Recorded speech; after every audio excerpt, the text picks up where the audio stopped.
Hello hi friends, जय जगन्नाथ नमस्कार। मु टिके आपण मानक स्वागत करछि। आज गोटे छोट मिनी ब्लॉग को आज रे छोट मिनी ब्लॉग रे हम देखिबा हमर सोसाइटी रे किभली भाबरे होली पर्व पालन होछि। देखंतु खरा को न मानी प्रोत्साहन न करी बहुत टाण करा होछि।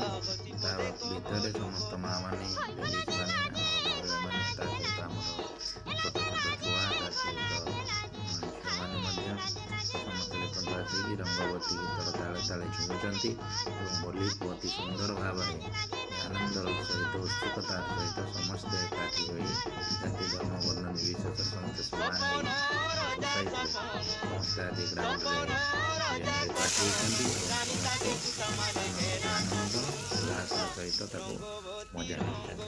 ଏବଂ ତା ସହିତ ସେଇଠି ସୁନ୍ଦର ଖାଦ୍ୟର ମଧ୍ୟ ବ୍ୟବସ୍ଥା କରାଯାଇଛି, ଯେଉଁଟାକି ଆମର ଭେଜ୍ ବିରିୟାନୀ କରାଯାଇଛି, ନନ୍ ଭେଜ୍ ଚିକେନ୍ ବିରିୟାନୀ କରାଯାଇଛି। ତା ସହିତ ଗୋଟେ ବଟର୍ ମିଲ୍କ ଆମର ଗୋଟେ ଡ୍ରିଙ୍କ୍ ମଧ୍ୟ ଦିଆହେଉଛି। କିନ୍ତୁ ମୁଁ ଯେହେତୁ ବାହାର ଖାଦ୍ୟ ଖାଉନାହିଁ ତ ସେଥିପାଇଁ ଘରେ ଆଜି ଆମର ହେଇଛି ଗରମ ଭାତକୁ ତା ସହିତ ଆମର ଗୋଟେ ହେଇଛି ଆମର ବନ୍ଧାକୋବି ସହିତ ଚିଙ୍ଗୁଡ଼ି ପକେଇକି ଚିଙ୍ଗୁଡ଼ି ଶୁଖୁଆ ପକେଇକି ଗୋଟେ ହେଇଛି ଛେଞ୍ଚଡ଼ା, ଯାହାକୁ ଘାଣ୍ଟ ମଧ୍ୟ ଆପଣ କହିପାରିବେ। ତା ସହିତ ଆମର ଛୋଟ ଯେଉଁ କୁକୁଲି ଶୁଖୁଆ ଯେଉଁଟା ଅଛି ଚୁନା ମାଛ ତାକୁ କରାଯାଇଛି ଆମ୍ବୁଲ ଖଟା ଦେଇକି ଗୋଟେ ଖଟା ଟାଇପ୍ର ତାକୁ ଗୋଟେ କରାଯାଇଛି, ଯେଉଁଟା ପୋଡ଼ା ଟାଇପ୍ର ମାଛ ପୋଡ଼ା ଭଳିଆ ତାକୁ କରାଯାଇଛି, ଯେଉଁଟାକି ଅତି ସୁନ୍ଦର ଲାଗିବ। ତା ସହିତ ଟିକେ ଶୁଖୁଆ ମୁଁ ମଧ୍ୟ ଚିଙ୍ଗୁଡ଼ି ଶୁଖୁଆକୁ ଅଲଗା ରଖିଦେଇଛି। ତ ଆଜି ଥିଲା ଆମର ଏଇଭଳି ଭାବରେ ହୋଲି ପର୍ବର ପାଳନ।